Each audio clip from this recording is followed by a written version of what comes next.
Hey guys, I am James Mahoney, aka Dorgan Kishu, Paladin and Dragon Rider.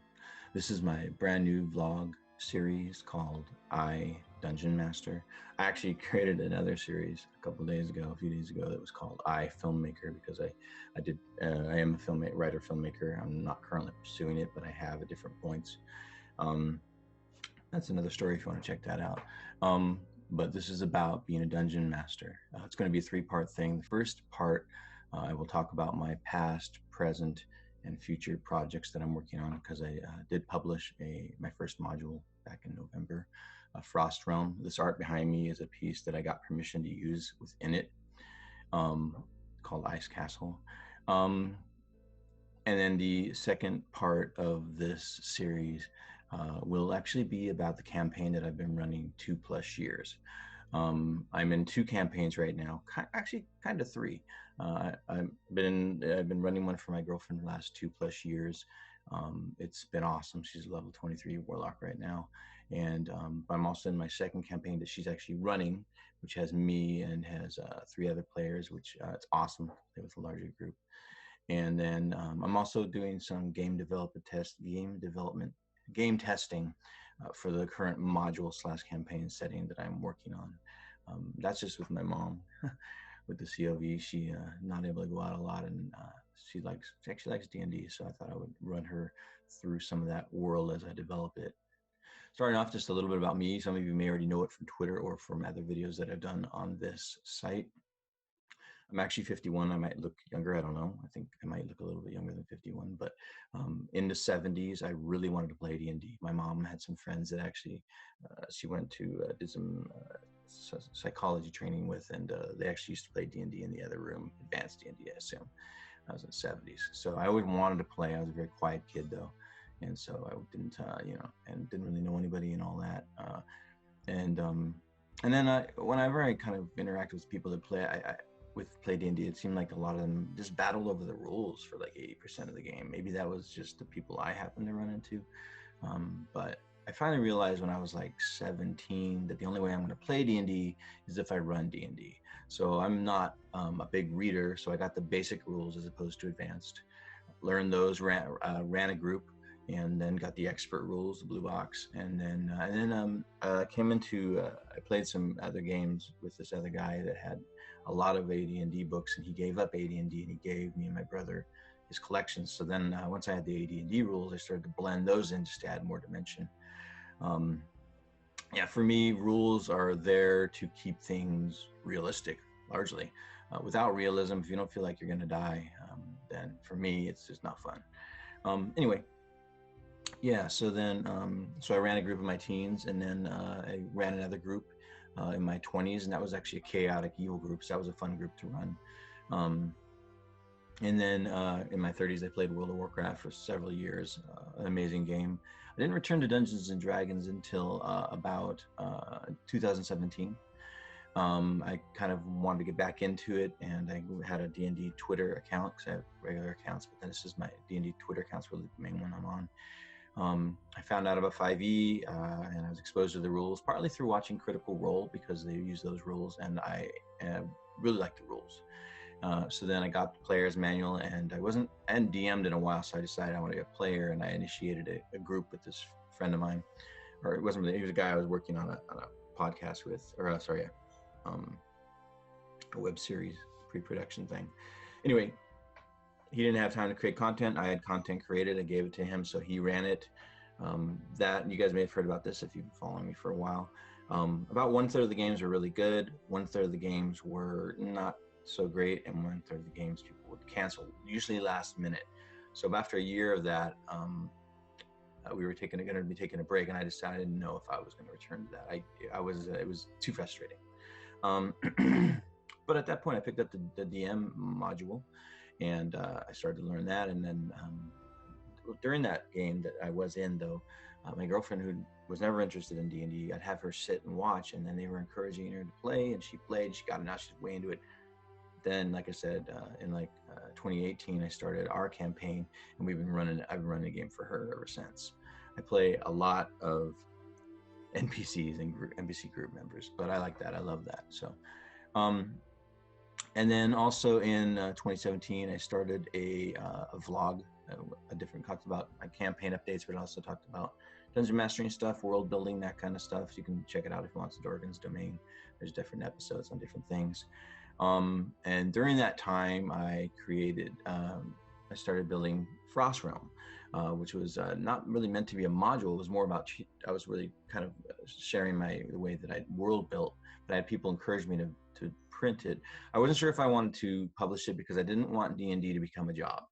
It was my greatest creative escape. You know, I love writing and filmmaking, but D&D is like everything. It's like great for storytellers. And like I said, I didn't want it to become a job. So I wasn't sure for a while. I took some time off Dungeons & Dragons Twitter. Well, all Twitters. I was really mainly on Dungeons & Dragons, but I had stuff come up and I was just kind of having to deal with life for a little while, you know, like, I don't know, over a year.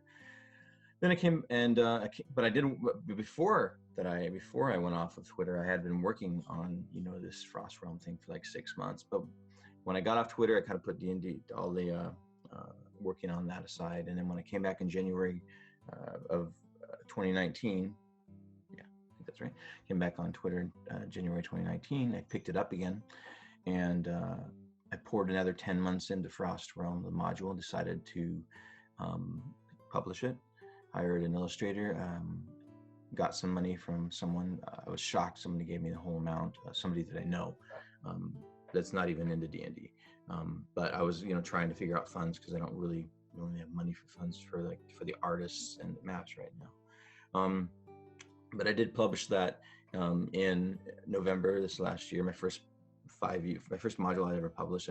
Other than that, I published some NPCs and stuff like that. But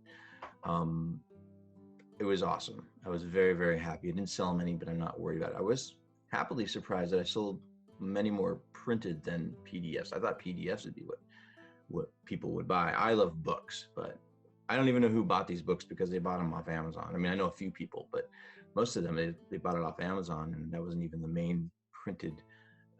I had this other account I was kind of focusing on selling the printed ones on, because Amazon kind of hits you kind of hard. It takes a lot of your royalties. But they are a known brand, they are a known company, so maybe that's, you know, why I was selling them there. And so I just kind of, that links on my profile, actually, on my Twitter profile. Anyway, then I started working on my newest project called HAIKON.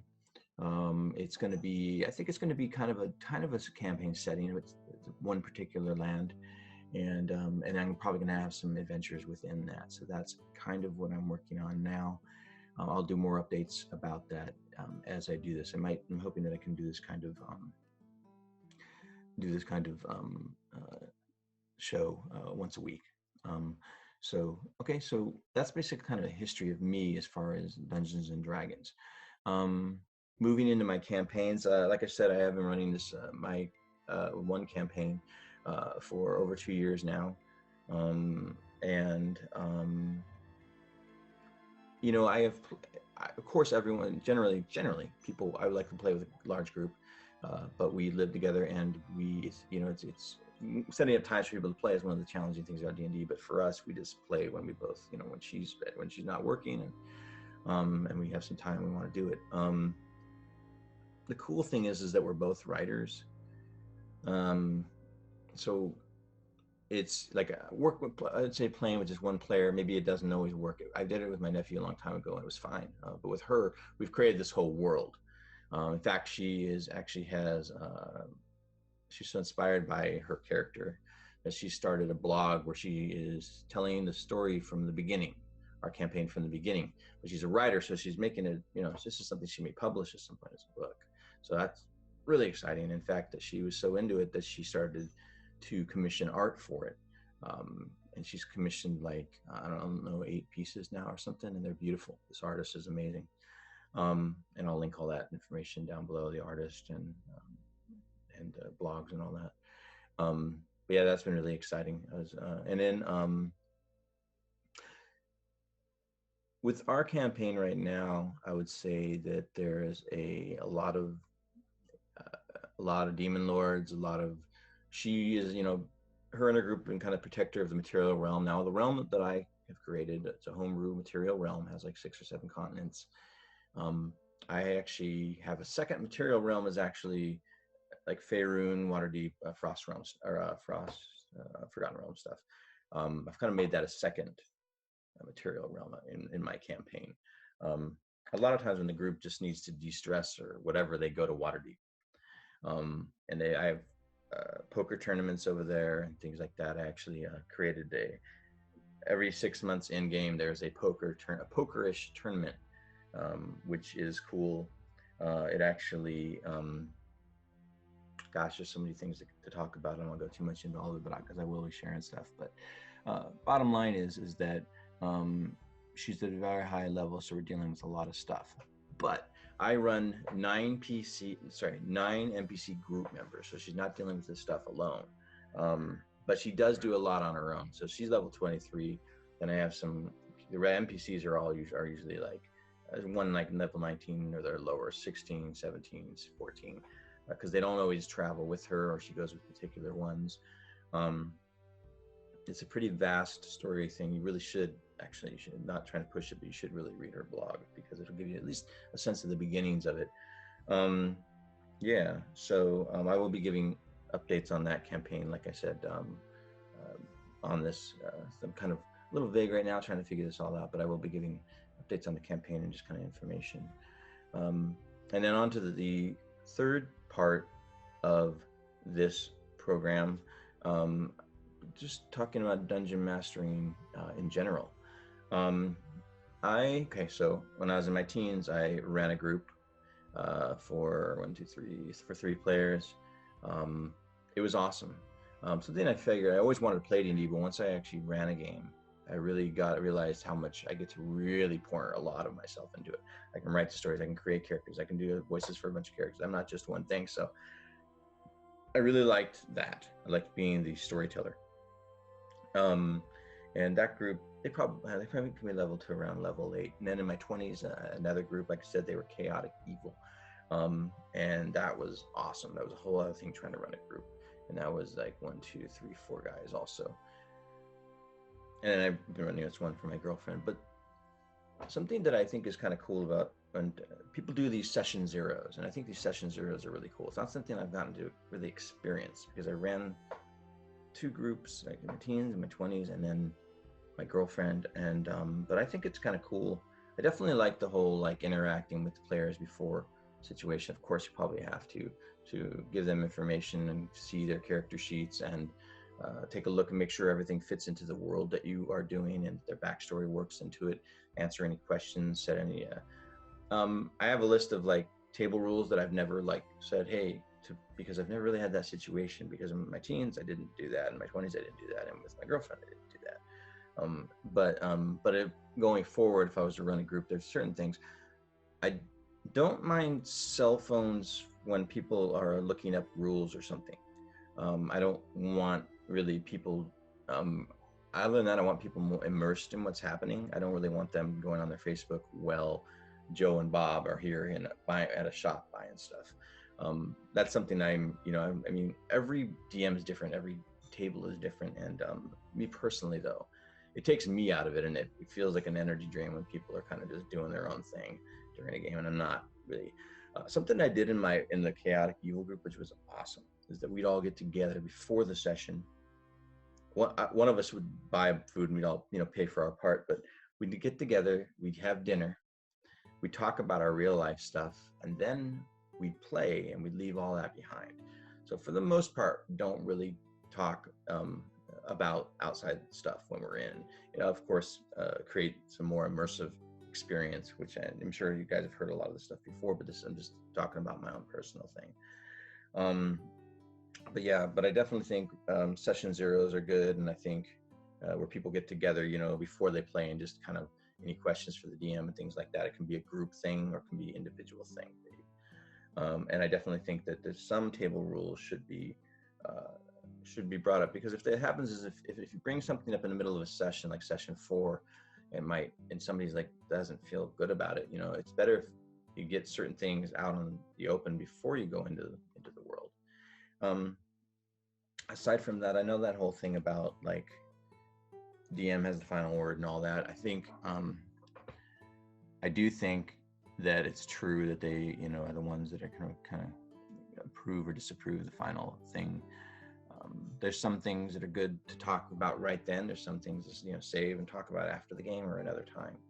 So yeah, like I said, this is my first I Dungeon Master, so I'm hoping that the next ones will be a little bit more refined, but also want them to be a little bit relaxed.